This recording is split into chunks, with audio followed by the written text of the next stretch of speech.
السلام عليكم ورحمة الله وبركاته. أصحابتي وأنا سلا walaalkii Zakariya video kale loo soo laabtay.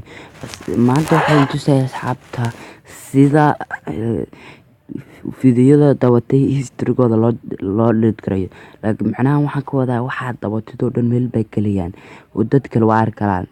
Marka asxaabta sidaad u dhiirigelin kartaa waxaas marmar cilad way kugu heli kartaa oo telefoonka ku xuma kartaa hadduu buuxsamo aad buuxin. Markaas asxaabta anay tusaya sida loo delete gareeyo. Markaas asxaabta waxaad taabsatid meesha ayare ee ku qoran tahay qofku meesha marka taabsatid meeshan waa channelkaagii historygiisa weeye. Marka waxaad taabsanaya historygayga waa kan. Marka waxaasan daawaday marka waxaan rabaa inaan delete gareeyo. Ma garanayo saan delete gareeyo markaas asxaabta adinka tusaya haddaad garanaysaa loo diraan laakiin waan garanayaa.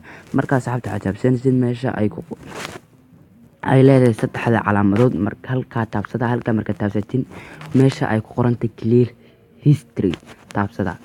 Markaas clear your phone history ma hubtaaba laga helay markaas wax dhahaysa clear waan hubaa.